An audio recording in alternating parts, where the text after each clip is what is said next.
हाय पिलामाने समस्त को Odia sir ओएवी YouTube channel को स्वागत। एही भिडियोटी अष्टम श्रेणी पिला मानक पई अष्टम श्रेणी ओडिया विषय नुआ बही कविता शपथ।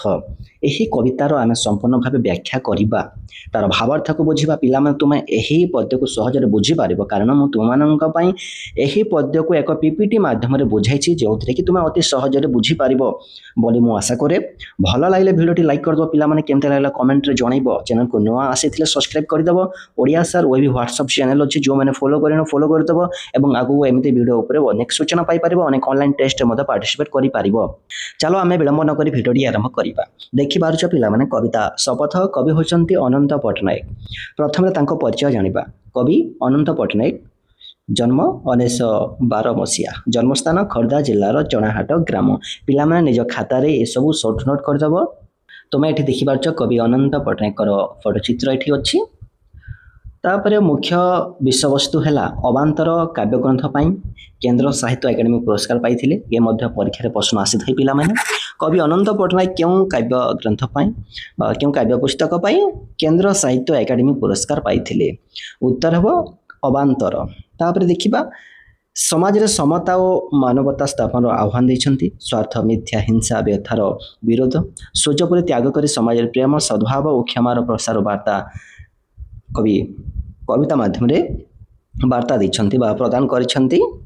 एही कवितार अंतस्वर हैला शपथ, अर्थात कवि एठी निजे शपथ नैछंती। से जो एही कविता रे शपथ नौछंती से समस्त शपथ पिला मान को करबा पई एठी कवि गुडे उद्बोधन दौछंती बा आह्वान दौछंती। तापर आमे कवितार भावार्थ को आसीबा। देखो पिला माने कवितार भावार्थ। प्रथम पद कौन अच्छे देख। सूर्य सम जली विमोही जन्न सम उठी झड़ी पवन सम पृथ्वी छुई प्राणरु प्राणे खेली ढले। कठिन शब्द देखिबा। सूर्य सम जली विमोही, जली माने दीप्तिमान हेबी बा जलिबा, सम माने समान, तापर झली माने उज्जवल दिसिबा बा झलसिबा। एति कठिन शब्द अच्छी पिला माने। आ भी यदि क्यों शब्द अर्थ जानिना कमेंट करिबो। तो अर्थ आमे एबे तार भावार्थ को जानिबा। सूर्य सम जली विमोही, कवि एठी कहउछंती कौन? सूर्यंक परि मु जलिबी, अर्थात लोक मान जो अंधकार अच्छे सूर्य जमीती लोक मानकर अंधकार को दूर करुचे, ठीक सेमिति कवि सूर्य परि तेजस्वी होई सूर्य परि जली लोक मान को उद्धार करिबी बोली कहउछंती।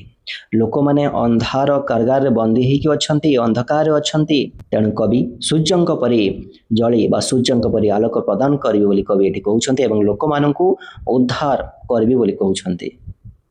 बुझिला पिला माने? कवि एठार निजको सूर्य परि तेजस्वी कहउछंती। मु सूर्यंक परि जलिबी, लोक मानक अंधकार दूर करिबी। लोक माने अन्याय अत्याचार अछंती, अन्याय अत्याचार शिकार होचंती, से सबु से समस्त को मु उद्धार करी बोली एठी कवि कहउछंती। केवल एटा निज पई कहउनांती पिला माने कि अन्य छात्र छात्री माननको पिला मानको मध्य एठी कवि एही कविता माध्यम रे आह्वान दउछंती एवं एही समस्त शपथ नेबा पई मध्य कहउछंती। तापर देखो 2 नंबर धरी जन्न सम उठी बिझळे। जन्न सम उठी बिझळे, जन्न परिका चंद्र परिका शीतल हेबी, शीतलता प्रदान करबी, शीतल आलोक प्रदान करबे। जेमती जन्न शीतलता प्रदान करथाए, शीतल आलोक दे थाए, ठीक सेमिति मो लोक माननको शीतलता प्रदान करिबे, राति समय मध्य आलोक देवी। एमती वार्ता एमती शपथ से ग्रहण करुछंती। पवन सम पृथ्वी छुई, पवन पृथ्वी सारा घेरी रही, सबुआड़े पवन अच्छी, ठीक सेमिति पवन परि कवि एठी हेबाकु चाहुछंती। पृथ्वी परि सबुआड़े विचलित हेबा पई चाहुछंती। पवन परे सर्वव्यापी करबाकू इच्छा प्रकाश करिसंती, सबुआड़े व्यापी जिबा पई इच्छा प्रकाश करछंती कवि, अर्थात निजर साहाय्य मनोभाव सेवा मनोभाव सबुआड़े प्रसार करबा पई एठी कवि मनरे इच्छा प्रकाश करिसंती। प्राणर प्राणे खेली ढली, अर्थात से प्रत्येक प्राणी हृदय रे मिसी जाई सुख बांटिबाकू चाहंती। बुझेला पिला माने? से समस्त हृदय रे सुख बांटिबा पई चाहुछंती। ये हैला प्रथम पद। एठी तार भावार्थ मत दिया पिला माने, तमे ताहा पढ़े कि बुझी पारिबो। एवं चित्र देखुछ, सूर्यंक चित्रटी देखुछ एवं जह्नर चित्र मत देखिबाकू पाउछ। तापर जी द्वितीय पद। द्वितीय पदरे कौन अच्छी देख, झरणा सम झरे भी हसी तृष्णाकार रखी नाही, शस्य दले धरे भी लसी भकीर भोक जीवरे काहीं। कठिन शब्द। झरणा कौन समस्ते जानी, झरणा कौन पर्वतर बाहर जलधारा। तृष्णा माने शोष बा आशा एठी। तापर शस्य माने धान गहम आदि फसल को बुझाए। लसी माने शोभा पाइबा बा हसिबा। तो एठी देखिबा तार भावार्थ धारी अनुसार आम जा। झरणा सम झरी भी हसी, झरणा जेमिति सब बेले झरु थाए, सते जेमिति हसी हसी झरु थाए एवं तृषा निवारण करथाय लोक मानकर जीव जंतुर समस्तंकर, ठीक सेमिति कवि झरणा परी हेबा पाई चाहुछन्ति, झरणा परी सब बेले हसिबा पाई चाहुछन्ति। तृष्णा कार रखिबि नाही, अर्थात तृष्णा शोष मु कहार शोष रखिबि नाही, समस्तंकर शोष मेंटाइबी, तृषा मेंटाइबी, केही भी शोषरे रहिबे नाही, मु सेमिति पण नेउछि, शपथ करुछि, केही भी शोषरे मरिबे नाही, समस्तंकु साहाय्य करिबि, सहयोग करिबि। कवि एठारी परोपकारी हेबार वार्ता दउछन्ति। से झरणा परी सदा हसी हसी अन्यर तृष्णा मेंटाइबाकू एवं शस्य क्षेत्र मिसी भोकिला मनुष्यर भोक मेंटाइबाकू आशा रखिछन्ति। शस्य दले धरि बिलसी भोकीर भोक जीवरे काहीं। शस्य दले धरि बिलसी अर्थात शस्य क्षेत्र मध्य निजर किछि कर्तव्य छाड़िबा पाई से चाहुछन्ति। शस्य क्षेत्र मिसी, शस्य क्षेत्र से मिसी लोक मानकर भोक मेंटाइबा मध्य से चाहुछन्ति। एमिति मनोभाव तांक मनरे रहिछि, एमिति इच्छा तांक मनरे रहिछि। ये हला पिला माने द्वितीय पद। तापर जिबा तृतीय पद को।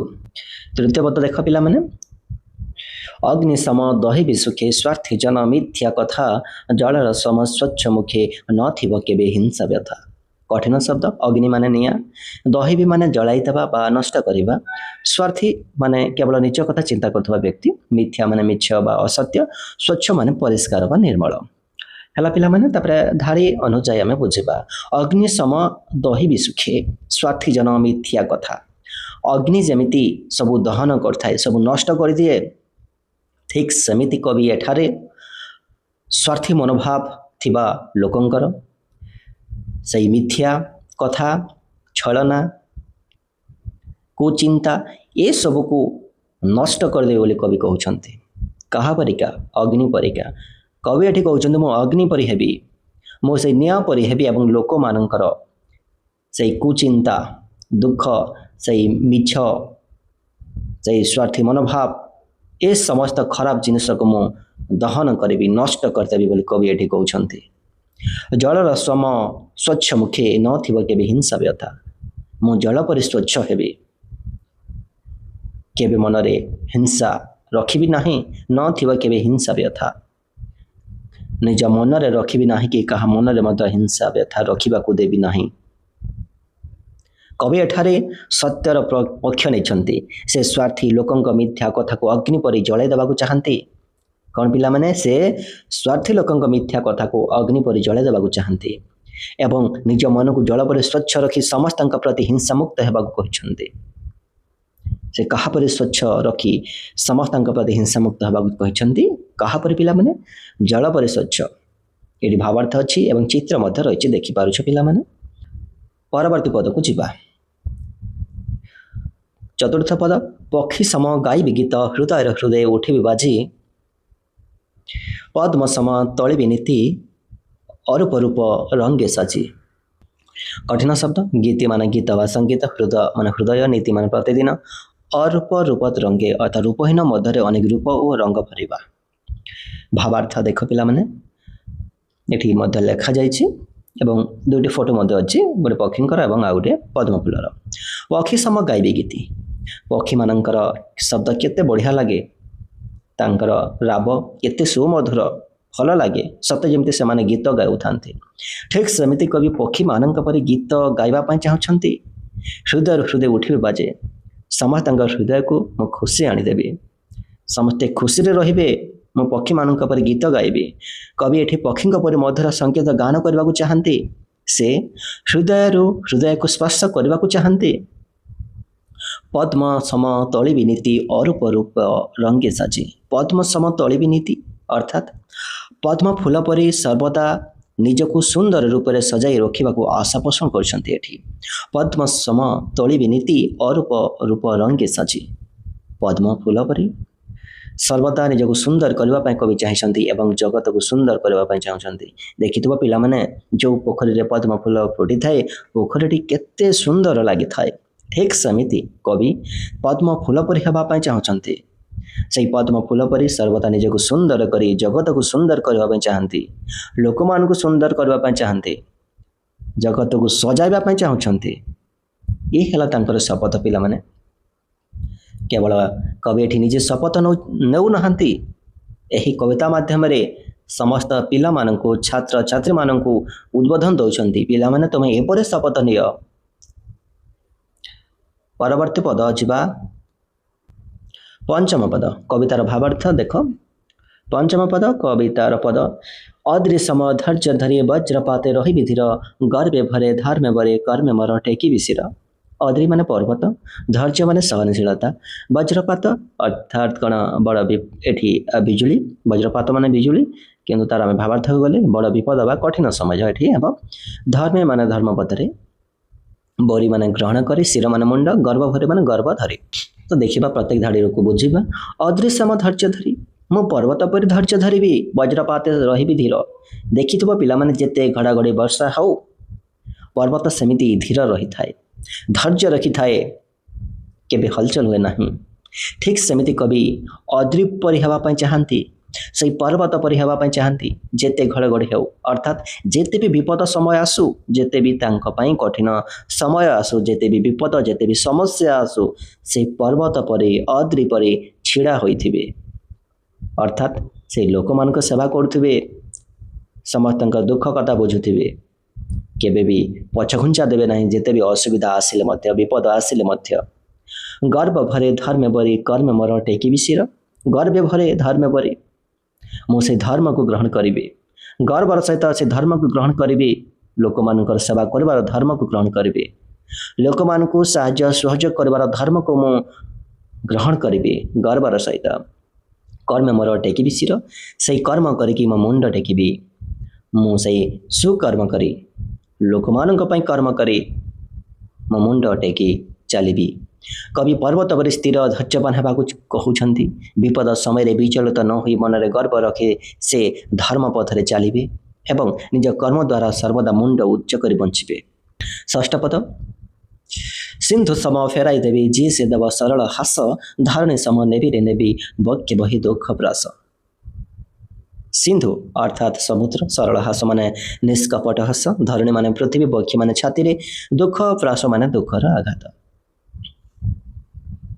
सिंधु सम फेराई देवी देखी तो पिला माने समुद्र रे तुम जहाँ भी पकईल जहाँ भी पकईब से सबू समुद्र फेराई देव कूल को भसई देव ठीक सेमिति मु समस्त सिंधु पर फेराई देवी कवि कहते जी देव से सरल हास अर्थात कवि ये कहते जी मत टी सरल हास देव निष्कपट हस देव जी मो मुहरे मुझे केते हस फेराई देवी केते खुशी फेराई देवी केते साहाय्य करी सहयोग करी सेमिति कवि ये कहते सिंधु नदी सिंधु अर्थात समुद्र जमी फेराई दे था ठीक सेमिति जी मो मुहरे हस टी आनीदेव सरल हस देव निष्कपट हस देव मुझे ता बदल रे बहुत किसी फेराई देवी बोली कवि ये कहते धरणी सम नेबी रे नेबी बक्ष बही दुख प्रास पृथ्वी जमी सब दुख कष्ट सही जाऊँगी क्या किसी कहूना ए धरणी माता ए धरणी माँ ए मनीष समस्त जीवजंतु पृथ्वी पर केते अत्याचार करछन्ते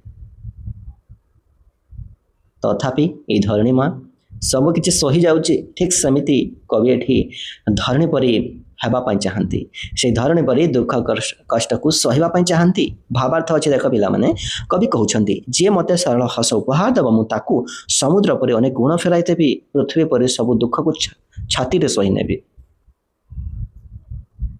परवर्ती पद सप्तम पद रुगुण जन पारुष्य रही शुश्रूषारे लगी तार नृत्य रवे मृत्यु जही आणवी तही सृष्टि धार रुगुण माने रोगी बा असुस्थ पारुष्य माने पाखरे शुश्रूषा माने सेवा करिबा नृत्य रव माने मृत्युर भयावहता सृष्टिधार माने जीवन नूतन स्रोत देखिबा ଧାଡ଼ିକୁ ବୁଝିବା। ରୁଗ୍ଣ ଜନ ପାରୁଷେ ରହି ଶୁଶ୍ରୂଷାରେ ଲାଗିବି ତାର। ମୁଁ ରୋଗୀମାନଙ୍କର ସେବା କରିବି। ରୁଗ୍ଣ ଜନ ପାରୁଷେ ରହି, ପାରୁଷେ ମାନେ ପାଖରେ, ରୋଗୀ ଲୋକଙ୍କ ପାଖରେ ମୁଁ ସର୍ବଦା ରହିବି, ଶୁଶ୍ରୂଷା କରିବି। ଶୁଶ୍ରୂଷା ମାନେ ସେବା, ଶୁଶ୍ରୂଷା କରିବା, ସେବା କରିବା। ମୁଁ ସେଇ ରୋଗୀମାନଙ୍କ ପାଖରେ ରହି ସର୍ବଦା ସେମାନଙ୍କର ସେବା କରିବି। ନୃତ୍ୟ ରବେ ମୃତ୍ୟୁ ଜହିଁ ଆଣିବି ତହିଁ ସୃଷ୍ଟିଧାର। ନୃତ୍ୟ ରବେ ମୃତ୍ୟୁ ଜହିଁ, ମୃତ୍ୟୁର ଭୟାବହ ପରିବେଶରେ ମଧ୍ୟ ଜୀବନର ସଞ୍ଚାର କରିବି ବୋଲି କବି ଏଠି କହୁଛନ୍ତି। କ'ଣ ପିଲାମାନେ? ମୃତ୍ୟୁର ଭୟାବହ ପରିବେଶରେ, ମୃତ୍ୟୁର ଭୟାବହ ପରିବେଶରେ ମଧ୍ୟ ମୁଁ ଜୀବନ ସଞ୍ଚାର କରିବି। ଅର୍ଥାତ୍ ଲୋକମାନେ କଷ୍ଟରେ ଥିବେ, ଦୁଃଖ କଷ୍ଟ ପାଉଥିବେ, କେତେ ଚିନ୍ତାରେ ପଡ଼ିଯାଇଥିବେ, ବିପଦରେ ଥିବେ, ସେପରି ପରିସ୍ଥିତିରେ ମୁଁ, ସେଇ ମୃତ୍ୟୁର ଭୟାବହ ପରିସ୍ଥିତିରେ ମଧ୍ୟ ମୁଁ ସେମାନଙ୍କୁ ସେବା କରିବି, ସାହାଯ୍ୟ କରିବି। ଏହି ବାର୍ତ୍ତା ବା ଏହି ଶପଥ ସେ ନେଉଛନ୍ତି ଏବଂ ଏହି ଶପଥ ମାଧ୍ୟମରେ ଅନ୍ୟ ଆମ ଛାତ୍ରଛାତ୍ରୀମାନଙ୍କୁ ମଧ୍ୟ ଶପଥ ନେବା ପାଇଁ ଏକ କବିତାର ଅନ୍ତଃସ୍ୱର ଭାବରେ ବାର୍ତ୍ତା ଦେଉଛନ୍ତି। ପରବର୍ତ୍ତୀ ପଦ, କବିତାର ଭାବାର୍ଥ, ଅଷ୍ଟମ ପଦ। ଦୃଷ୍ଟି ହେବି ଅନ୍ଧ ଲାଗେ ଯଷ୍ଟି ହେବି ଖଞ୍ଜଟିର, ମର୍ମ କୋଟି ବାରତା ମାଗି ନିର୍ବିକାର ହେବି ରେ ଗିର। କଠିନ ଶବ୍ଦ। ଦୃଷ୍ଟି ମାନେ ଆଖି, ଦେଖିବାର ଶକ୍ତି। ଯଷ୍ଟି ମାନେ ବାଡ଼ି, ଖଞ୍ଜ ମାନେ ପଙ୍ଗୁ ବା ଗୋଡ଼ ନଥିବା ବ୍ୟକ୍ତି। ମର୍ମ ମାନେ ହୃଦୟସ୍ପର୍ଶୀ ବା ମର୍ମନ୍ତୁଦ। ଗିର ମାନେ ବାଣୀ ବା କଥା। ଦେଖିବା ଭାବାର୍ଥକୁ। ଦୃଷ୍ଟି ହେବି ଅନ୍ଧ ଲାଗି, ମୁଁ ଅନ୍ଧ ପାଇଁ ଆଖି ହେବି, ମୋ ଜରିଆରେ ସେମାନେ ଦେଖିବେ, ଦୁନିଆ ଦେଖିବେ, ସେଇ ଅନ୍ଧ ଲୋକମାନେ। ଯଷ୍ଟି ହେବି ଖଞ୍ଜଟିର, ସେଇ ଗୋଡ଼ ନଥିବା ବ୍ୟକ୍ତିର ମୁଁ ବାଡ଼ି ହେବି, ମୋ ମାଧ୍ୟମରେ ସେମାନେ ଚାଲିବେ। ମର୍ମ କୋଟି ବାରତା ମାଗି ନିର୍ବିକାରୀ ହେବି ରେ ଗିର। ମର୍ମ କୋଟି ବାରତା ମାଗି, ମର୍ମ କୋଟି ଅର୍ଥାତ୍ ମର୍ମ ହୃଦୟରୁ, ହୃଦୟରୁ ମୁଁ କୋଟି ବାରତା ମାଗିବି। ମୋ ମନରୁ ଏମିତି ଆକାଂକ୍ଷା ଆଣିବି, ଇଚ୍ଛା ଆଣିବି, ଆଗ୍ରହ ଆଣିବି ସେମାନଙ୍କୁ ସେବା କରିବା ପାଇଁ। ସେଇ ଅନ୍ଧ ହେଉ କିମ୍ବା ସେଇ ଖଞ୍ଜ ଲୋକ ହେଉ, ମୋ ମନରୁ ଏମିତିକା ବାର୍ତ୍ତା ଆଣିବି, କୋଟି ବାର୍ତ୍ତା ଆଣିବି ସେମାନଙ୍କୁ ସାହାଯ୍ୟ କରିବା ପାଇଁ। ନିର୍ବିକାର ହେବି ରେ ଗିର, ନିର୍ବିକାର ଭାବରେ ରହିବି। ଯେତେ ବି କଷ୍ଟ ଆସୁ ମୋ ପାଖକୁ ବିକାଶ ଶୂନ୍ୟ ହେବି, କାହାକୁ କିଛି କହିବି ନାହିଁ। ଭାବାର୍ଥ ଦେଖ ପିଲାମାନେ, କବି ଏଠାରେ ସମାଜ ସେବାର ଏକ ମହତ ଲକ୍ଷ୍ୟ ରଖିଛନ୍ତି। ଅନ୍ଧ ବ୍ୟକ୍ତିଙ୍କ ପାଇଁ ଦୃଷ୍ଟି ହେବା, ପଙ୍ଗୁ ବ୍ୟକ୍ତିଙ୍କ ପାଇଁ ବାଡ଼ି ସଦୃଶ ସହାୟକ ହେବା ଏବଂ ସମସ୍ତଙ୍କ ଦୁଃଖ ଭରା କଥା ଶୁଣି ମଧ୍ୟ ନିର୍ବିକାର ରହି ସେବା କରିବା ତାଙ୍କର ଧ୍ୟେୟ। ସମସ୍ତଙ୍କ ଦୁଃଖ କଥା ଶୁଣିବେ, ଗ୍ରହଣ କରିବେ, ସହିବେ ଏବଂ ନିର୍ବିକାର ଭାବରେ ସେଇ ସେବା କରିବେ ବୋଲି ଏଠି କହୁଛନ୍ତି। ଫଟୋଚିତ୍ର ଦେଖୁଛ ପିଲାମାନେ, କେମିତି ସେଇ ଗୋଟେ ପିଲାଟି ଅନ୍ଧ ଲୋକକୁ ରାସ୍ତା ପାର କରିଦେବା ପାଇଁ ସାହାଯ୍ୟ କରୁଛି। ତାପରେ ଶେଷ ପଦ ପିଲାମାନେ, ମୋହିତ ନୁହେଁ ମୋହରି ପାଇଁ ସବୁରି ଲାଗେ ମୋହରି ପ୍ରାଣ, ସମତା ପଥେ ପତାକା ବାହି ଶାନ୍ତାର ମୁଁ ରଚିବି ଗାନ। କଠିନ ଶବ୍ଦ। ମୋହି ମାନେ ମୁଁ, ସବୁରି ମାନେ ସମସ୍ତଙ୍କ ପାଇଁ, ସମତା ପଥ ମାନେ ସମାନତାର ରାସ୍ତା, ପତାକା ଅର୍ଥାତ୍ ନିଶାନ ବା ଝଣ୍ଡା, ଶାନ୍ତର ମାନେ ଶାନ୍ତିର। ମୋହିତ ନୁହେଁ ମୋହରି ପାଇଁ, ମୁଁ ମୋହରି ପାଇଁ ନୁହଁ। କବି ଏଠାରେ ନିସ୍ୱାର୍ଥପରତାର ବାର୍ତ୍ତା ଦେଇଛନ୍ତି। କବି ନିଜ କଥା ଚିନ୍ତା କରୁନାହାନ୍ତି, ନିଜର ମଙ୍ଗଳ କଥା ଭାବୁନାହାନ୍ତି, ସେ ଭାବୁଛନ୍ତି ଲୋକମାନଙ୍କର କଥା। ସବୁରି ଲାଗି ମୋହରି ପ୍ରାଣ, ସମସ୍ତଙ୍କ ପାଇଁ ମୋ ପ୍ରାଣ ଅଟେ, ମୁଁ ସମସ୍ତଙ୍କ ପାଇଁ ମୋ ପ୍ରାଣ ଦେଇପାରିବି। ମୁଁ ନିଜ କଥା ଭାବୁନାହିଁ, ମୁଁ ନିଜ ସ୍ୱାର୍ଥ ଦେଖୁନାହିଁ। ସମତା ପଥେ ପତାକା ବାହି ଶାନ୍ତର ମୁଁ ରଚିବି ଗାନ, ସମତା ପଥରେ ମୁଁ ପତାକା ବହନ କରିବି। ସେ ନିଜ ପାଇଁ ନୁହେଁ ବରଂ ସମସ୍ତଙ୍କ ପାଇଁ ବଞ୍ଚିବାକୁ ଚାହାନ୍ତି। ସମାନତାର ରାସ୍ତାରେ ଚାଲି ଶାନ୍ତିର ଗାନ କରିବା ପାଇଁ ତାଙ୍କର ମହତ ଉଦ୍ଦେଶ୍ୟ ରହିଛି। ସେଇ ଏଠି କବି ସମାନତାର ପଥରେ ଚାଲିବା ପାଇଁ କହିଛନ୍ତି, ସମାନତାର ସେଇ ପତାକା ହାତରେ ଧରିବା ପାଇଁ କହିଛନ୍ତି। ସେଇ ମହତ ଉଦ୍ଦେଶ୍ୟ ନେଇକି ଆଗକୁ ଚାଲିବା ପାଇଁ କହୁଛନ୍ତି। କବି ଏଇଟା ଏ ସମସ୍ତ ନିଜ କଥା କହୁଛନ୍ତି ଏବଂ ଶପଥ ନେଉଛନ୍ତି। ଏହି ଶପଥ ମାଧ୍ୟମରେ ପିଲାମାନଙ୍କୁ ମଧ୍ୟ ଶପଥ କରାଉଛନ୍ତି ଏବଂ ଉଦ୍ବୋଧନ ଦେଉଛନ୍ତି, ହେ ପିଲାମାନେ ତୁମେ ଏମିତି ଶପଥ ନିଅ, ଏମିତି ଶପଥ ନିଅ, ଶପଥ ଗ୍ରହଣ କର ଏବଂ ଦେଶ ଜାତିର ମଙ୍ଗଳ ପାଇଁ କିଛି କର୍ତ୍ତବ୍ୟ କରି ଚାଲ। ଏ ହେଲା ପିଲାମାନେ ସମ୍ପୂର୍ଣ୍ଣ ବ୍ୟାଖ୍ୟା। ଆଶା କରୁଛି ସମସ୍ତେ ବୁଝିପାରିଥିବ। ଭିଡ଼ିଓଟି ଭଲ ଲାଗିଥିଲେ ଲାଇକ୍ କରିଦେବ, କେମିତି ଲାଗିଲା କମେଣ୍ଟରେ ଜଣାଇବ, ଚ୍ୟାନେଲକୁ ନୂଆ ଆସିଥିଲେ ସବସ୍କ୍ରାଇବ୍ କରିଦେବ। ପୁଣି ଦେଖା ହେବା ପିଲାମାନେ ଆଉ ଏକ ଭିଡ଼ିଓରେ।